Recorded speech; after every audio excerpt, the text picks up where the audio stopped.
ചെറുപ്രായത്തിൽ തന്നെ വിധവയായൊരു പെൺകുട്ടി. അവൾക്ക് ഒരു പുരുഷനോട് പ്രണയവും വിവാഹിതനായ ഒരു പുരുഷനോട് മറ്റൊരു രീതിയിലുള്ള ഒരു താല്പര്യവും തോന്നുന്നു. പിന്നീട് അവളുടെ ജീവിതത്തിൽ നടക്കുന്നതോ വലിയ വലിയ പ്രശ്നങ്ങളായിരുന്നു. അതെന്തെന്നൊക്കെ അറിയണ്ടേ?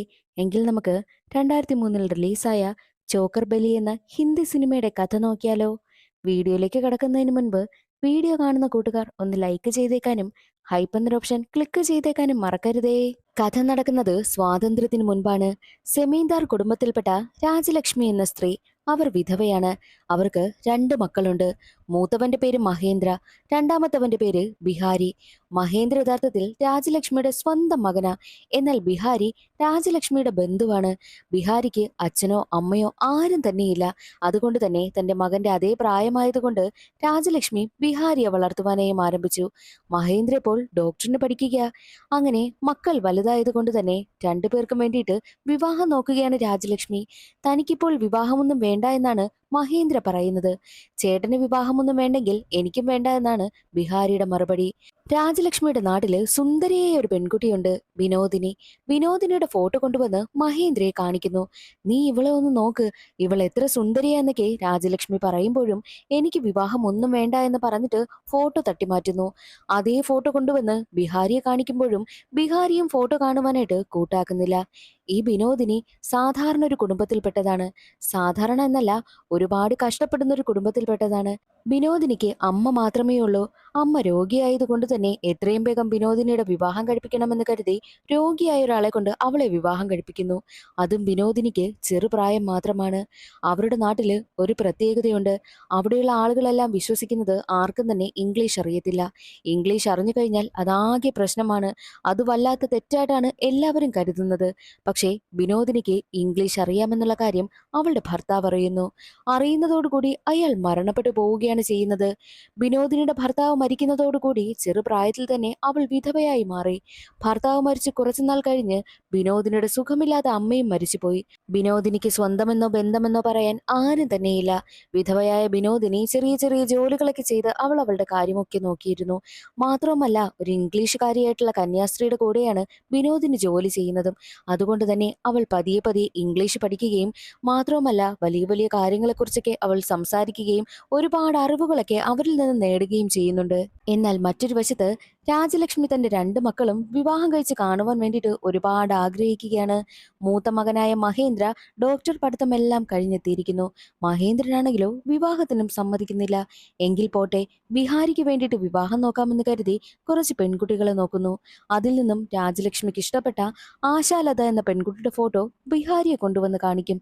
ബിഹാരിക്ക് ആദ്യ കാഴ്ചയിൽ തന്നെ ആശയെ ഒരുപാട് ഇഷ്ടമായി. എന്നാൽ ഈ ഒരു വിവരം മഹേന്ദ്ര അറിയും. ഞാനല്ലേ മൂത്ത മകൻ, എനിക്ക് വേണ്ടിയിട്ടല്ലേ ആദ്യം പെണ്ണ് നോക്കേണ്ടതെന്ന് പറഞ്ഞ് ബിഹാരിക്ക് വേണ്ടിയിട്ട് ആലോചിച്ച ആശാലത എന്ന പെൺകുട്ടിയെ താൻ വിവാഹം കഴിക്കുവാനായി പോവുകയാണെന്നും മഹേന്ദ്ര പറയുന്നു. ബിഹാരിക്ക് ആലോചിച്ച പെൺകുട്ടിയെ മഹേന്ദ്രയെ കൊണ്ട് വിവാഹം കഴിപ്പിക്കുവാനായിട്ടും രാജലക്ഷ്മി തീരുമാനിക്കുന്നു. ഈ ഒരു വിവരം ബിഹാരി അറിയിക്കുകയാണ്. താൻ ഇഷ്ടപ്പെട്ട പെൺകുട്ടിയെ തന്റെ സഹോദരൻ കല്യാണം കഴിക്കുവാനായി പോകുന്നു. അവളെ താൻ ഇനി ചേട്ടത്തിന്ന് വിളിക്കേണ്ടി വരുമല്ലോ എന്നൊക്കെ സങ്കടപ്പെട്ട് ബിഹാരി അവിടെ നിന്നും ഇറങ്ങി തന്റെ നാട്ടിലേക്ക് പോവുകയാണ് ചെയ്യുന്നത്. അങ്ങനെ മഹേന്ദ്രയുടെ വിവാഹവും കഴിയുന്നു. മഹേന്ദ്ര എപ്പോഴും തന്റെ ഭാര്യയ്ക്കൊപ്പമാണ്. ഭാര്യ അവന് ഒരുപാട് ഇഷ്ടമാണ്. ഭാര്യയിൽ അടിമപ്പെട്ട് ജീവിക്കുന്നു എന്ന് തന്നെ പറയാം. എന്നാൽ അതൊന്നും രാജലക്ഷ്മിക്ക് ഇഷ്ടമാകുന്നതേയില്ല. നീ എപ്പോഴും എന്തിനാ മഹേന്ദ്രന്റെ പിന്നാലെ നടക്കുന്നത്? നീ അവനെ മയക്കി വെച്ചിരിക്കുന്നത് കൊണ്ടാണ് അവൻ എന്നെ ഒന്നും മൈൻഡ് പോലും ചെയ്യാത്തത്. നിനക്ക് ആഹാരം പാചകം ചെയ്യാൻ അറിയാമോ? ഡാൻസ് കളിക്കാൻ അറിയാമോ? എംബ്രോയിഡറി ചെയ്യുവാനായിട്ട് അറിയാമോ? ഒന്നും തന്നെ അറിയത്തില്ലല്ലോ. നിനക്ക് എന്ത് കഴിവാ ഉള്ളത്? അങ്ങനെയുള്ള നിന്നിൽ എന്റെ മകൻ ഇങ്ങനെ മയങ്ങി കിടക്കുകയാണെന്നൊക്കെ പറഞ്ഞ് രാജലക്ഷ്മി ആശയെ ഒരുപാട് വഴക്ക് പറയുന്നു. മാത്രവുമല്ല, ആശയുമായിട്ടുള്ള മഹേന്ദ്രയുടെ വിവാഹം കഴിഞ്ഞതിൽ പിന്നെ തന്നെ മകനൊന്നും മൈൻഡ് പോലും ചെയ്യുന്നില്ല എന്ന് പറഞ്ഞ് അമ്മയായിട്ടുള്ള രാജലക്ഷ്മി അവിടെ നിന്നും ഇറങ്ങി തന്റെ നാട്ടിലേക്ക് പോകുന്നു. ആ നാട്ടിൽ തന്നെയാണ് ദേ ഇപ്പോൾ ബിഹാരിയുള്ളത്. ബിഹാരിക്കടുത്തേക്കാണ് രാജലക്ഷ്മിയും എത്തിയിരിക്കുന്നത്. തന്റെ നാട്ടിലേക്ക് എത്തിയ രാജലക്ഷ്മി കുറച്ചുനാൾ ബിഹാരിക്കൊപ്പം നിൽക്കുകയാണ്. അതിനുശേഷം വീണ്ടും അവർ തിരികെ പോകുന്നു. ആ സമയത്ത് വീട്ടുവേലകളൊക്കെ ചെയ്യുന്നതിന് വേണ്ടിയിട്ട് ഒരാളെ സംഘടിപ്പിച്ചിരുന്നു. അത് മറ്റാരുമല്ല, വിനോദിനി തന്നെയാണ്. വിനോദിനിയാണ് പിന്നീട് അങ്ങോട്ട് രാജലക്ഷ്മിയുടെ കാര്യങ്ങളൊക്കെ നോക്കിയത്. രാജലക്ഷ്മി ഒരു വിധവയായതുകൊണ്ട് തന്നെ അവരുടെ നാട്ടില് കുറേ റൂൾസ് ഉണ്ട്.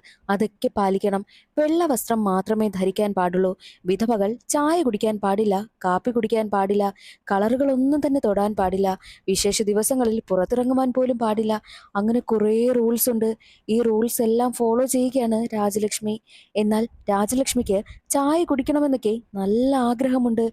അതൊന്നും പറ്റാത്തതിന്റെ സങ്കടവും അവർക്കുണ്ടായിരുന്നു. അങ്ങനെയാണ് രാജലക്ഷ്മി തന്റെ വീട്ടിലെ ജോലിക്കായിട്ട് വിനോദിനിയെ നിർത്തുന്നതും. വിനോദിനിയാണെങ്കിലോ നൈസായിട്ട് രാജലക്ഷ്മിക്ക് ചായയൊക്കെ ഇട്ട് കൊടുക്കും. അവൾ ഓരോ കാര്യങ്ങളൊക്കെ പറഞ്ഞ് പതിയെ പതിയെ രാജലക്ഷ്മിയുടെ മൈൻഡ് മാറ്റിയെടുക്കുകയാ. കാരണം വിനോദിനിക്ക് നല്ല അറിവുള്ളൊരു പെൺകുട്ടിയാണല്ലോ. കന്യാസ്ത്രീക്കൊപ്പം നിന്ന് ഒരുപാട് കാര്യങ്ങളൊക്കെ വിനോദിനി പഠിച്ചതാണല്ലോ. അങ്ങനെ രാജലക്ഷ്മി തിരികെ തന്റെ വീട്ടിലേക്ക് പോകുന്നു. വിനോദിനിയും കൂടെ കൊണ്ടുപോവുകയാണ്. വീട്ടിലെ ജോലികളെല്ലാം പിന്നീട് വിനോദിനിയാണ് നോക്കുന്നത്. വിനോദിനിയും ആശയും പെട്ടെന്ന് തന്നെ ഫ്രണ്ട്സായി മാറുന്നു. എങ്ങനെയെന്നാൽ വിനോദിനിക്ക് വായിക്കാനറിയാം, എഴുതാനറിയാം, ഒരുപാട് അറിവുകളുമുണ്ട്. അതെല്ലാം അവൾ ആശയ്ക്ക് പറഞ്ഞു കൊടുക്കുകയാണ് ചെയ്യുന്നത്. ആശയെ എഴുതാനും വായിക്കാനും ഒക്കെ പഠിപ്പിക്കുന്നു. നീ കാണാൻ നല്ല സുന്ദരിയാ, നിനക്ക് നല്ല അറിവുമുണ്ട്. അങ്ങനെയുള്ള നിനക്ക് ദൈവം ഇങ്ങനെ ഒരു വിധി തന്നല്ലോ എന്ന് ആശ പറയുമ്പോഴോ, അതിനെന്താ, എന്റെ ഭർത്താവ് എനിക്ക് തന്ന ഏറ്റവും വലിയ ഗിഫ്റ്റ് അല്ലേ ഈ ഒരു വെള്ള വസ്ത്രം എന്നതായിരുന്നു വിനോദിനിയുടെ മറുപടിയും. എന്നാൽ ആശ അവിടെ നിർത്തുന്നില്ല. ആശ വീണ്ടും ഓരോന്ന് പറയുകയാ. സത്യത്തിൽ എന്റെ സ്ഥാനത്ത് നിൽക്കേണ്ടത് നീയായിരുന്നു. നിന്നെയാണ് ആദ്യം എന്റെ ഭർത്താവിന് വേണ്ടിയിട്ട് ആലോചിച്ചത്. പക്ഷേ അന്നേരം ഭർത്താവിന് വിവാഹമൊന്നും വേണ്ടെന്ന് പറഞ്ഞതുകൊണ്ട് തന്നെ പിന്നീട് പതുക്കെയാണ് എന്റെ ആലോചന വന്നതും. അങ്ങനെയാണ് ഈ ഒരു വിവാഹം നടന്നത്. ഇല്ലായിരുന്നുവെങ്കിൽ എന്റെ സ്ഥാനത്തിരിക്കേണ്ടത് നീയായിരുന്നുവെന്ന് ആശ ചിരിച്ചുകൊണ്ട് പറയുന്നു. വിനോദിനിയും അത് ചിരിച്ചു കളയുകയാണ് ചെയ്യുന്നത്. അന്നേ ദിവസം രാത്രിയും മഹേന്ദ്രന്റെ റൂമിലേക്ക് ആശയെ ഒരുക്കി പറഞ്ഞു വിടുന്നത് വിനോദിനിയായിരുന്നു. അതെല്ലാം കാണുമ്പോൾ തനിക്കും ഒരു ഭർത്താവ് വേണമെന്നും ഭർത്താവിന്റെ സാമീപ്യവും എല്ലാം തനിക്ക് വേണമെന്ന ആഗ്രഹവും വിനോദിനിക്ക് തോന്നുന്നു. ആ ഒരു ആഗ്രഹം അവളുടെ മനസ്സിൽ വളർന്നു വന്നുകൊണ്ടിരിക്കുന്ന സമയത്താണ് ഒരു ദിവസം അവരുടെ വീട്ടിലേക്ക് ബിഹാരി വരുന്നത്. ബിഹാരിക്ക് ആദ്യ കാഴ്ചയിൽ തന്നെ വിനോദിനിയെ ഒരുപാട് ഇഷ്ടമാകുന്നു. ബിഹാരിക്ക് തന്റെ മനസ്സിൽ തോന്നിയ പ്രണയം വിനോദിനിയോട് തുറന്നു പറയുകയാണ്. വിനോദിനിയും അവൻ അങ്ങനെ ഒരു ഇഷ്ടം തുറന്നു പറഞ്ഞതുകൊണ്ട് തന്നെ അവളുടെ മനസ്സിലെ ഫീലിങ്സും അവൾക്ക് കൺട്രോൾ ചെയ്യാൻ കഴിഞ്ഞില്ല. അവളും അവൾക്ക് ബിഹാരിയെ ഇഷ്ടമാണെന്ന് തുറന്നു പറയുന്നു. ബിഹാരി വന്നതിന്റെ ഉദ്ദേശം കഴിഞ്ഞ് തിരികെ പോകുന്നത് മുതൽ ബിഹാരി എന്നും വിനോദിനിക്ക് ലെറ്റർ എഴുതുന്നത് പതിവായിരുന്നു. അവളും തിരിച്ച് ലെറ്റർ എഴുതും. എന്നാൽ ഒരു ലെറ്റർ മഹേന്ദ്ര കണ്ടുപിടിക്കുകയുണ്ടായി. മഹേന്ദ്രയ്ക്ക് വിനോദിനിയും ബിഹാരിയും തമ്മിൽ പ്രണയമാണെന്ന് അറിഞ്ഞതോടുകൂടി ഇത്രയും സുന്ദരിയായ ഒരു പെണ്ണിനെ ബിഹാരിക്ക് കിട്ടാൻ പോകുന്നു. അതും ആരോരുമില്ലാത്ത അനാഥ പയ്യൻ. അവൻ ഈ സുന്ദരിയെ കിട്ടരുതെന്നൊക്കെ മഹേന്ദ്ര ചിന്തിക്കും. മഹേന്ദ്ര എങ്ങനെയെങ്കിലും വിനോദിനിയെ വളയ്ക്കണമെന്നും തീരുമാനിച്ച് എപ്പോഴും അവളുടെ പിന്നാലെ തന്നെ നടക്കുകയാണ്. ഒരു ദിവസം കറിക്കരിഞ്ഞുകൊണ്ടിരുന്ന സമയത്ത് വിനോദിനിയുടെ കൈ മുറിഞ്ഞു. മഹേന്ദ്ര എത്രയും വേഗം അവന്റെ ഹോസ്പിറ്റലിലേക്ക് അവളെ കൂട്ടിക്കൊണ്ടു പോവുകയാണ് ചെയ്യുന്നത്. മാത്രവുമല്ല അവളെ ഒരുപാട് കെയർ ചെയ്യുന്നു. അതോടുകൂടി വിനോദിനിയും ഫ്ലാറ്റ് ആവുകയാണ്. രണ്ടുപേരും തമ്മിൽ അവരുടെ അവിഹിത ബന്ധം അവിടെ ആരംഭിക്കും. ആശയ്ക്ക് ഇതൊന്നും അറിയത്തില്ല. ആശ അറിയാതെ തന്നെ മഹേന്ദ്ര വിനോദിനിക്കൊപ്പം ഒരുപാട് പ്രൈവറ്റ് നിമിഷങ്ങളൊക്കെ ചിലവഴിക്കുന്നു. ഒരിക്കൽ തുണി വിരിക്കുവാനായി വന്ന വിനോദിനിയുടെ കഴുത്തിലെ ചുമന്ന മാർക്കൊക്കെ കാണുമ്പോൾ ഇത് എങ്ങനെ സംഭവിച്ചു എന്നൊക്കെ ആശ ചോദിക്കുന്നുണ്ട്. പക്ഷെ അതിനൊന്നും വിനോദിനി മറുപടി കൊടുക്കുന്നതേയില്ല. ആശയ്ക്കും നല്ല സംശയമാകുവാനായും തുടങ്ങി. അങ്ങനെ ഇരിക്കെ മഹേന്ദ്ര തന്റെ ജോലിക്കായിട്ട് കൊൽക്കത്തയിലേക്ക് പോകുന്നു. മഹേന്ദ്രയ്ക്ക് വേണ്ടിയിട്ട് വിനോദിനി ലെറ്റർ അയക്കുമായിരുന്നു. ഒരു ലെറ്റർ ആശയുടെ കൈവശം കിട്ടുകയാണ്. അതോടുകൂടി ഇവർ രണ്ടുപേരും തമ്മിൽ ബന്ധത്തിലാണെന്നും തന്റെ പ്രിയപ്പെട്ട സുഹൃത്ത് തന്നെ ചതിക്കുകയാണെന്നും ആശയ്ക്ക് മനസ്സിലായി. ആശയ്ക്ക് വിനോദിനിയെ ഒരുപാട് ഇഷ്ടമായതുകൊണ്ട് തന്നെ ഒരുപാട് സ്വർണങ്ങളൊക്കെ ആശ വിനോദിനിക്ക് ഗിഫ്റ്റ് നൽകുമായിരുന്നു. തന്റെ സുഹൃത്ത് തന്നെ കൂടെ നിന്ന് ചതിച്ചുവെന്നും മാത്രമല്ല അന്നേ ദിവസം അവളുടെ കഴുത്തിൽ ചുമന്ന മാർക്ക് കണ്ടത് തന്റെ ഭർത്താവ് കാരണം ഉണ്ടായതാണെന്നും ആശയ്ക്ക് മനസ്സിലായി. ആശ അവിടെ നിന്നും നാടുവിട്ടു പോവുകയാണ് ചെയ്യുന്നത്. ആ സമയത്തൊക്കെ മനസ്സിൽ എന്തെങ്കിലും സങ്കടം വന്നാലോ അല്ലെങ്കിൽ ജീവിച്ചു തീർന്നു എന്ന് തോന്നിയാലോ എല്ലാവരും നേരെ പോകുന്നത് കാശിയിലേക്കാണ്. ആശയും കാശിയിലേക്കാണ് പോയിരിക്കുന്നത്. തന്റെ ഭാര്യ നാട്ടിൽ നിന്ന് പോയി എന്നുള്ള വിവരം മഹേന്ദ്ര അറിയുകയുണ്ടായി. എന്നാൽ മഹേന്ദ്രയോട് വിനോദിനെ തന്നെ വിവാഹം കഴിക്കണമെന്ന് ആവശ്യപ്പെടുന്ന സമയത്തോ മഹേന്ദ്രയ്ക്ക് അതിനൊട്ടും താല്പര്യമേ ഇല്ല. മഹേന്ദ്രയ്ക്ക് സത്യത്തിൽ തന്റെ സഹോദരന് ഇവളെ കിട്ടരുത് എന്നൊരു മൈൻഡ് ഉള്ളത് കൊണ്ട് മാത്രമാണ് വിനോദിനിയുമായിട്ടുള്ള ബന്ധം അങ്ങനെ അങ്ങ് മുമ്പോട്ട് കൊണ്ടുപോയത്. എന്നാൽ ഇപ്പോൾ ആശയെ കാണാനില്ലാത്തത് മുതൽ അവളെ അന്വേഷിച്ച് നടക്കുകയാണ്. മാത്രമല്ല രാജലക്ഷ്മിയും ഇവരുടെ ഈ ഒരു ബന്ധത്തിന്റെ കാര്യം അറിഞ്ഞു. വിനോദിനി ആ ഒരു വീട്ടിൽ നിന്നും അടിച്ചിറക്കി വിടുകയാണ് ചെയ്യുന്നത്. വിനോദിനി ആശ കൊടുത്ത സ്വർണങ്ങളും എല്ലാം എടുത്ത് നേരെ വരുന്നത് ബിഹാരിക്കടുത്തേക്ക്. ബിഹാരിക്കടുത്ത് വന്നിട്ട് നമുക്ക് രണ്ടുപേർക്കും വിവാഹം കഴിക്കാമെന്ന് പറയുമ്പോഴോ, നിങ്ങളും എൻ്റെ ചേട്ടനും തമ്മിലുള്ള ബന്ധം ഞാൻ അറിഞ്ഞു കഴിഞ്ഞു. എൻ്റെ ചേട്ടനുമായിട്ട് നിങ്ങൾക്ക് അങ്ങനെ ഒരു ബന്ധമുണ്ടെങ്കിൽ നിങ്ങൾ എനിക്ക് ചേട്ടത്തിയാണെന്നായിരുന്നു ബിഹാരിയുടെ മറുപടി. വിനോദിനി ആകെ തകർന്നു പോകുന്നു. എന്ത് ചെയ്യണമെന്നറിയാത്ത അവസ്ഥ. വിനോദിനി തിരികെ തന്റെ സ്വന്തം വീട്ടിലേക്ക് എത്തുകയാണ്. അങ്ങനെ ഇരിക്കെ വിനോദിനെ അന്വേഷിച്ച് മഹേന്ദ്ര എത്തുന്നു. മഹേന്ദ്രയുടെ മനസ്സിൽ ആശയെക്കുറിച്ചുള്ള ചിന്തകൾ മാത്രമാണ്. ആശയെ എങ്ങനെയെങ്കിലും കണ്ടുപിടിക്കണമെന്നും വിനോദിനിയും തീരുമാനിക്കും.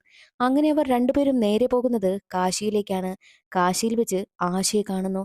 ആശ ഇപ്പോൾ പൂർണ്ണ ഗർഭിണിയാണ്. തന്റെ കുഞ്ഞിനെ വയറ്റിൽ ചുമക്കുന്നവളെയാണല്ലോ താനിങ്ങനെ ചതിച്ചതെന്നോർത്ത് മഹേന്ദ്ര പൊട്ടിക്കരയുകയാണ്. ആശയും തിരികെ നാട്ടിലേക്ക് കൊണ്ടുവരും. ഇപ്പോൾ നടക്കുന്ന പ്രശ്നങ്ങളെല്ലാം ബിഹാരി അറിഞ്ഞിട്ടുണ്ട്. ബിഹാരി നേരെ വിനോദിനിക്കടുത്തേക്ക് എത്തുന്നു. നമുക്ക് രണ്ടുപേർക്കും വിവാഹം കഴിക്കാം. എന്റെ മനസ്സിൽ ഇപ്പോഴും നിന്നോട് പ്രണയമുണ്ടെന്ന് അവളോട് തുറന്നു പറയുന്നു. പക്ഷേ വിനോദിനി അതിന് മറുപടി കൊടുക്കുന്നില്ല. തിരികെ വീട്ടിലേക്കെത്തിയ വിനോദിനി തന്റെ ഏറ്റവും പ്രിയപ്പെട്ട രണ്ടുപേർക്കായിട്ട് ലെറ്റർ എഴുതുന്നു.